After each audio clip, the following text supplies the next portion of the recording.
We're going to dive in this morning to part 2 of a sermon series that I started last week. It's called The Cause Within You.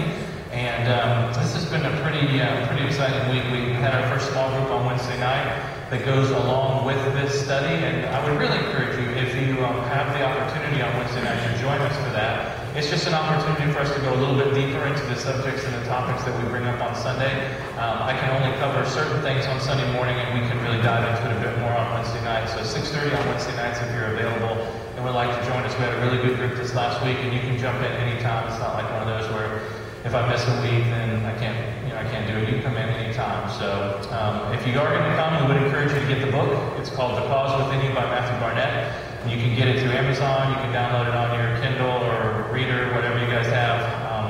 And this week we're going to, just so you know, this Wednesday if you're going to come, we're going to go through chapter 4. So if you could read from the preface through chapter 4, we'll talk more on Wednesday night about that. But this morning I want us to look, and I know the thing is, most people are like, okay, can we just get to the whole cause part? Because that's what I really want to understand and know, is how to figure out where my cause is. And I feel you, because I want that too. I want to know, how we do that. But there are some hurdles and some things that are going to stand in our way that if we don't talk about these first, when you get to that point where you begin to discover what God has created you to do, that one great thing that God has created you to do in this world, then you're going to run into these hurdles, and it might actually force you to step back from that and maybe not even pursue your cause in the way that God has called you to. So last week what we said was, if you missed last week, what we said was that there is a great cause that God has placed within us. It's a purpose, it's a plan, however you want to call it. But God has equipped each one of us, created each one of us with one great thing to do in this world. One thing that we were created to do that can, if we all corporately work together, we can change the world. Remember last week I said, how many of you would be excited about changing the world, right? And most of you would, yeah, I want to change the world, right? Not everyone.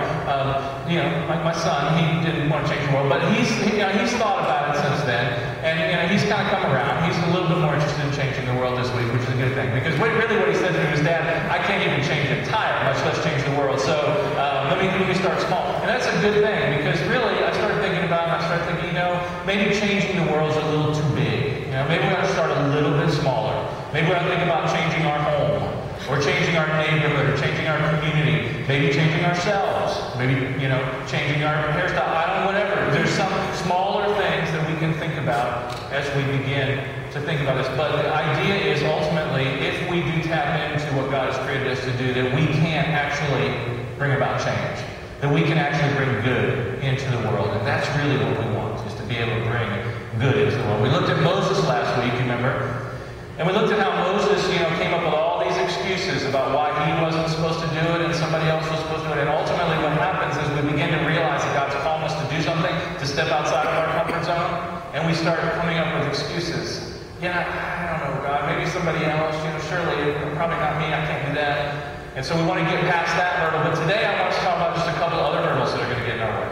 Some other things that are going to stop us from moving forward into doing what God has called each one of us to do. Because here's the reality. There is an evil presence in this world. You call it whatever you want to. The devil, Satan, Lucifer, whatever you want to call it. But there is an evil presence that has his sole purpose is to ensure that none of us step into what God has called us to do. To ensure that none of us begins to do the things that God has equipped us to do so that we can bring about change in the world. Satan is very, very comfortable with you and I just sort of sitting where we're at, going through the motions, living our lives, and not bringing about any change in the world. So there's going to be that struggle for us, that we're going to have to realize that there is this sort of, there's this sense of, there's going to be a resistance on our part in a lot of ways to moving forward into what God has called us to do. It will begin to rise up within you. You're going to begin to start feeling like maybe this is what God's called me to do. And over the next few weeks, we're going to begin to say, how do you begin to discover that? How do you begin to understand and know what that cause is?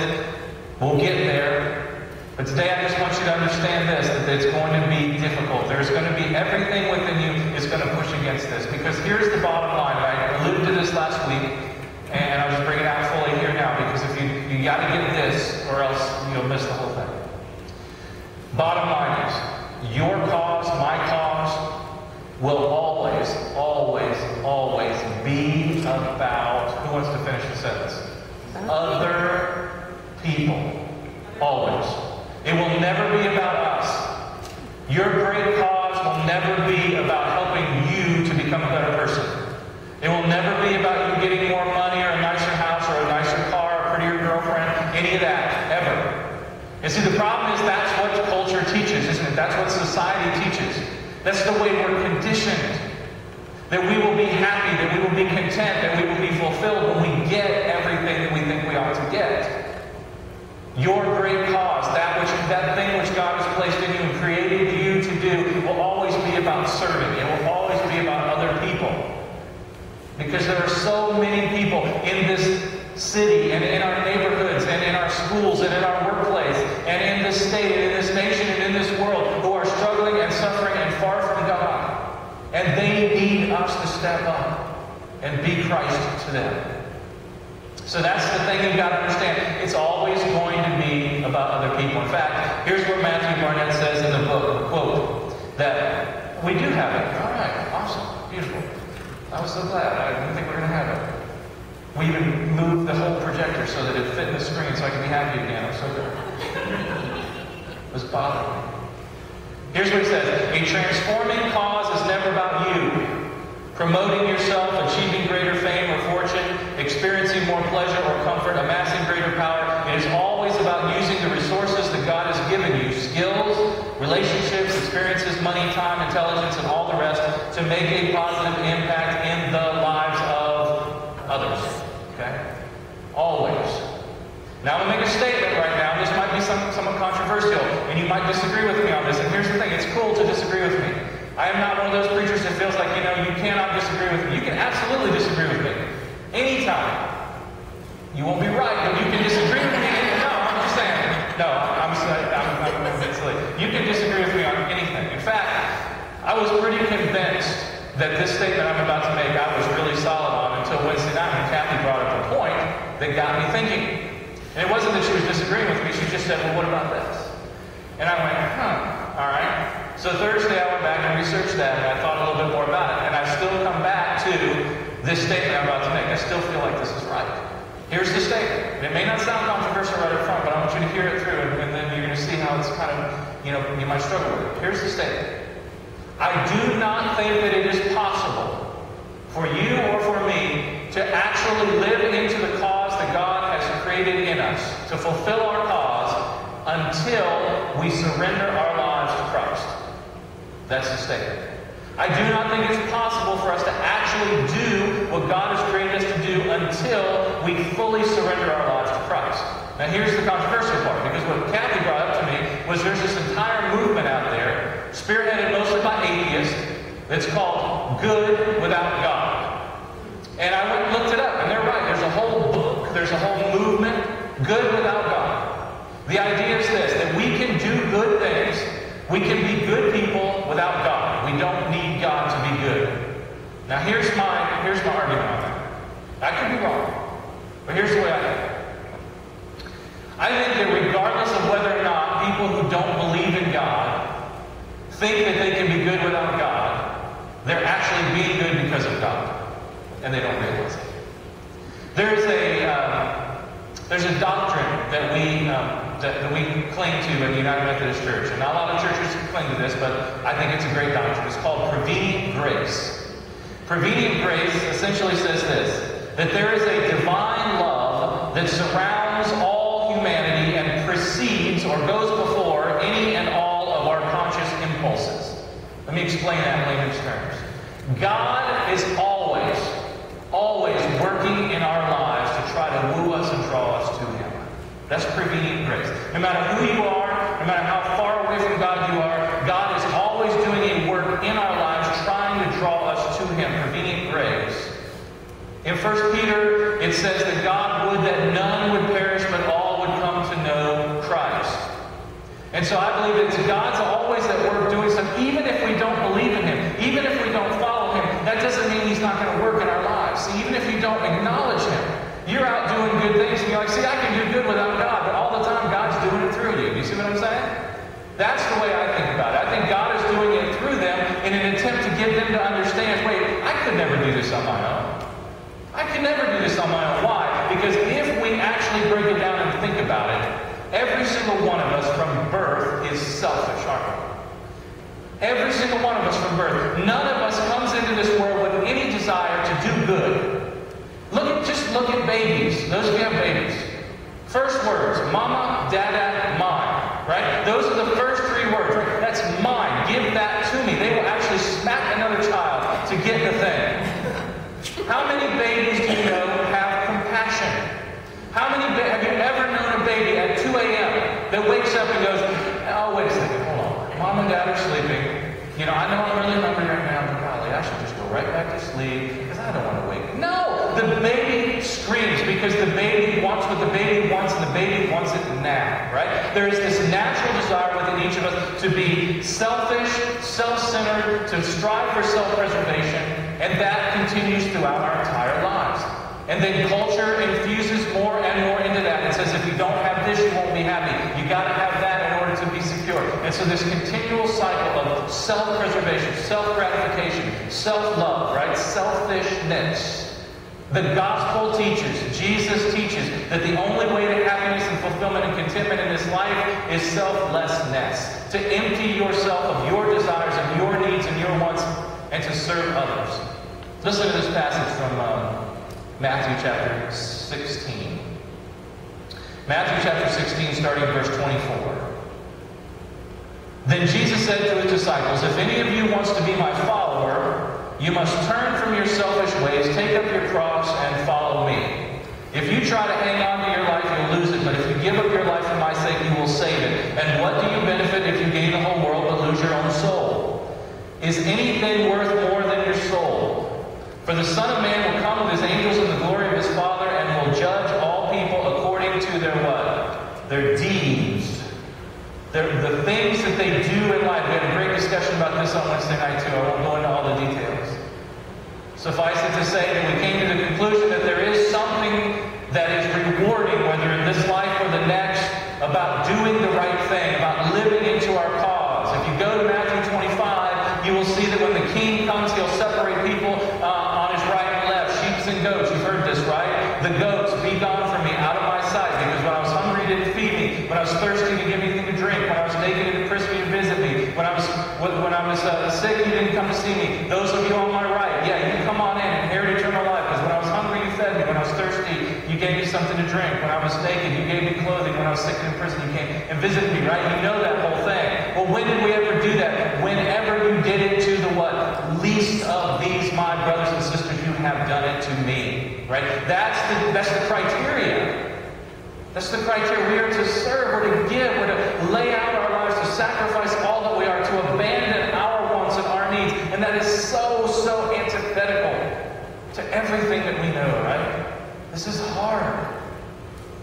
Once you begin to understand what your cause is, the challenge is going to be getting over these hurdles to get there, to actually latch onto it, to actually say, yes, I am willing to do whatever it takes to fulfill that which God has called me to do. And here's the thing. When we do that, that's when we actually experience the happiness and the joy and the fulfillment that we've been longing for. That's when we find it. My favorite Dutch philosopher, as if there are many, there's just really one, Soren Kierkegaard. And I say he's my favorite Dutch philosopher because he really is. If there were Dutch philosopher bubblegum cards, I would have every Soren Kierkegaard card there was, right? I just love this man. But here's what he wrote. And he has great hair, too. Don't you? I love that. He was way ahead of his time. 1880s he lived. He should have been in the 1980s because that is classic, that right there. There was a time, he says, when one could almost be afraid to call himself a disciple of Christ because it meant so much. And listen to this, though. Now one can do it with complete ease because it means nothing at all. Man. And that was in the 1880s. Imagine if he was around today. How easy is it for us to be a disciple of Christ today? We say a simple prayer, we invite Jesus into our heart, and that's it. That's all you got to do. Can I tell you something? Jesus never, ever said, say a simple prayer and invite me into your heart. Ever. Paul never said, say a simple prayer and invite Jesus into your heart. It's not in the Bible. It's not there. What we're told is, take up your cross, deny yourself, and follow me. That's what it means to be a disciple. It means to lay aside what you think you need and want and pick up an instrument of torture, which means this isn't going to be easy, and follow me. Do what I do. Love others. Care for others. That's what it means to be a disciple. We have watered that down because it's too hard. Nobody wants to do that. Let's make it easy, because then we get more people in our churches. And we can kind of build up our ministries and all that. No, look, for the Journey Church, I want us from the very beginning, right here at the start, I want us to understand that we're going to be a church that calls people to say, you know what, it's more than just simply saying a prayer. It's more than just having the comfort and convenience of having a bunch of programs and a really nice place to meet and have worship services. It's about offering all that we are to serve the people of this community, to serve the people of this country and this world, and to give everything we are, because when we do that, we can change the world. And that's what I want us to be about. I want us to be about a people who actually do something and make a difference. Three things, real quick. Three things that people will see and you will begin to experience when you abandon yourself to Christ. Because today, this is all I want to talk about. Abandoning ourselves to Christ. Becoming a true disciple of Jesus. Because that's the first step. Once we do that, then as we're going to see at the end, our cause will begin to come clear to us and we'll begin to actually walk into it. So, three things. Number one, it is going to seem ridiculous. Ridiculous. Ridiculous, absurd, preposterous, laughable. Some of you have already experienced this. When you abandon yourself to Jesus, when you turn your whole life over to Christ, people who you care about, maybe your spouse or your children or your parents or your neighbors, your coworkers, your fellow students, begin to think that you are ridiculous. They begin to think you have lost your mind, right? There is something wrong with you. And you know there is. Because essentially what the Bible teaches here in 1 Corinthians chapter 1 is that the message of the cross is foolish to those who are headed for destruction. But we who are being saved know it is the very power of God. God chose things the world considers foolish in order to shame those who think that they're wise. We have got to understand that people are going to think we're ridiculous. They're going to think we're crazy. You can just look at them and just say, you know what, you may be right. I may be crazy, but it just may be a lunatic you're looking for, right? Thank you, Billy Joel. Jesus did not come off as a very sane person. People thought there was something wrong with him. In fact, the Pharisees would say, he's got a demon. He's demon-possessed. The people who followed Jesus did not seem right to the folks who saw them. You don't just simply turn the other cheek when somebody smacks you on your right cheek, right? You just don't do that. You fight back. No, turn the other cheek, Jesus said. If a Roman guard drags you a mile with him, stop at the end and go, hey, let's go another. That's crazy talk. When you start thinking about other people and you start going out and serving other people, you know, one little tiny thing that we did yesterday morning. We had a big car show downtown yesterday, a big classic car show.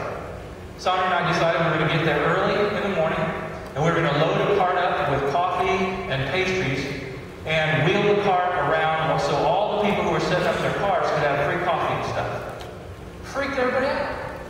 What do you mean? Free coffee. What's in that? What are you doing? What? Well, I don't pay you. No. It's just free. It's just a simple little thing like that. You know what, though? People will go, who was that church that was passing out that coffee? When it comes time for something, a crisis in their life, something happens, they'll know. That's what I want us to be about. Frederick Buechner, one of my favorite authors, wrote this: if the world is sane, then Jesus is mad as a hatter, and the Last Supper is the mad tea party. The world says mind your own business, and Jesus says there's no such thing as your own business. The world says follow the wisest course and be a success. Jesus says follow me and be crucified. The world says drive carefully, the life you save may be your own. Jesus says whoever would save his life will lose it, and whoever loses his life for my sake will find it. The world says law and order, Jesus says love. The world says get, Jesus says give. In terms of the world's sanity, Jesus is crazy as a coot, and anybody who thinks that he can follow him without being a little crazy to is laboring less under a cross than under a delusion. Anybody want to join me in being a little crazy this morning? I'm all right with that. Let's just be a little crazy. Who cares? Who cares what people think? Let them think what they want. Number 2, it's going to seem radical. It's going to seem ridiculous, and it's going to seem radical. Radical. Thoroughgoing or extreme, especially as regards change from accepted or traditional forms. It means that sometimes we're going to have to step outside of our comfort zone. We're going to have to get out of the status quo. In order for us to follow Jesus, we cannot just stay comfortable and in our little bubble of how things kind of feel good to us. It's going to require busting some walls out. It's going to require stepping outside of what we just think is normal all the time and being a little outside the box. Matthew Barnett in the book says sometimes you have to get radical to get right. And I think he's right. We just have to get a little radical. We have tamed Jesus. We have made the story of Jesus just kind of fit real nice in with our culture and with the way that we live our lives. David Platt, who's a pastor in Birmingham, Alabama, wrote a book called Radical. And in the book he talks about how we have tamed Jesus and made Jesus look like us. Listen to what he writes, and this is very convicting. He says, we have made Jesus a nice middle-class American Jesus. A Jesus who doesn't mind materialism and who would never call us to give away everything we have. A Jesus who would not expect us to forsake our closest relationships so that he receives all our affection. A Jesus who is fine with nominal devotion that does not infringe on our comforts because after all, he loves us just the way we are. A Jesus who wants us to be balanced, who wants us to avoid dangerous extremes, and who, for that matter, wants us to avoid danger altogether. A Jesus who brings us comfort and prosperity as we live out our Christian spin on the American dream. Ouch, right? We've domesticated Jesus.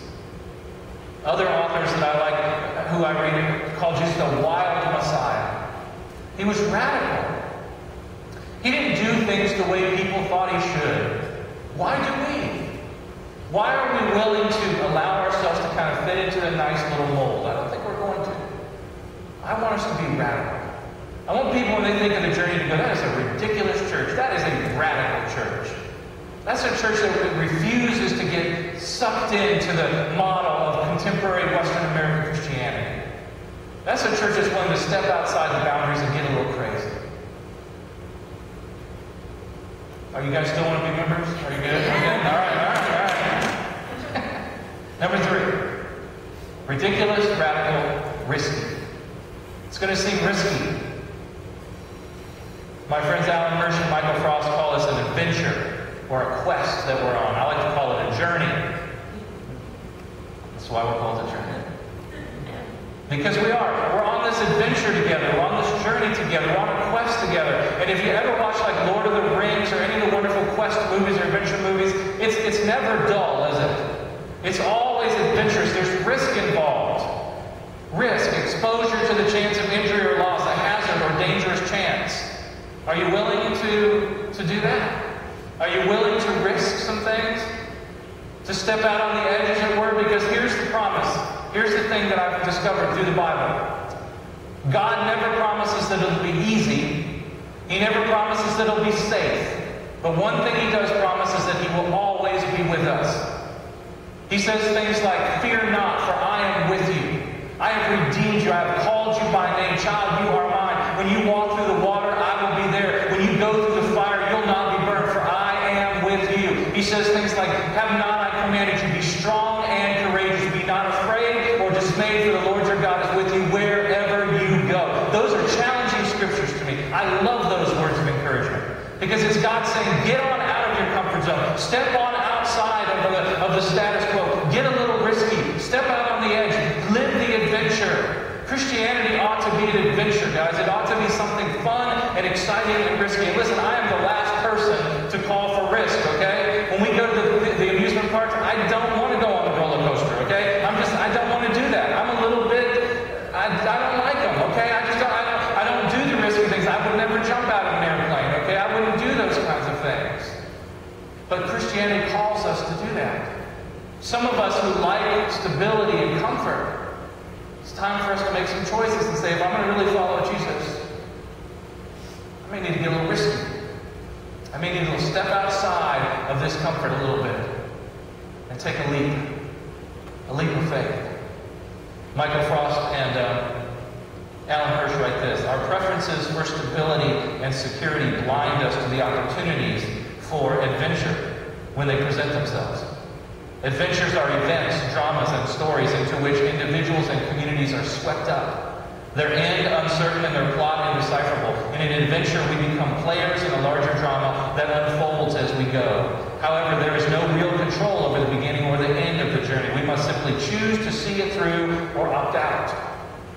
And while we cannot fully predict where the adventure will take us, we do get to shape and direct the final outcomes through our action or non-action. Because of all this, an adventure fully engages the adventure. It is packed with risk and reward, uncertainty and vindication, threat and promise. We are on this great adventure together, you guys.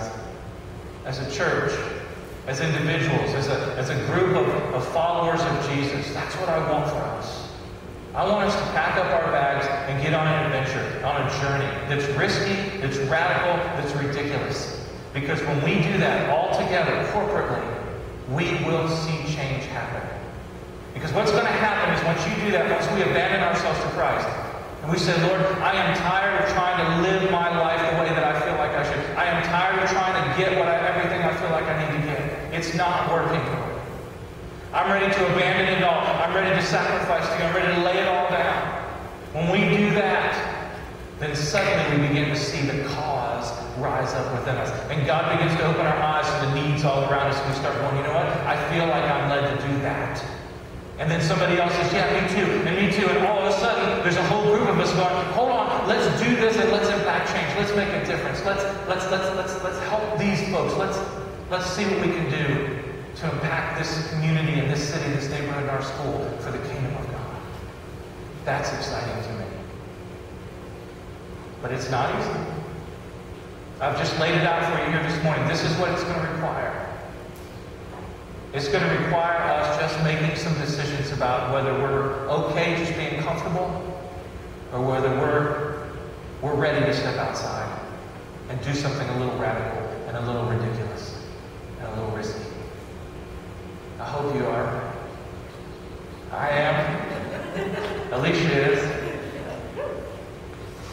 I want you to pray a prayer with me, would you? Dan, come on. This is a prayer that was written hundreds and hundreds of years ago by a guy named St. Francis of Assisi. And I thought it was a real nice prayer for us to conclude with today. And I wanted to have us pray it together out loud. And listen carefully to the words you're saying as you pray it.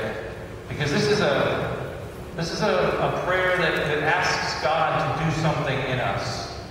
It asks God to get us to step outside of our comfort zone a bit and to make some decisions and some changes in our lives. I know that all of us aren't kind of ready to make huge steps yet, but my prayer this morning is that God has stirred you enough this morning to say, I'm ready to make some little steps. I'm ready to make a few small changes so that I can begin to see this cause within me begin to rise up.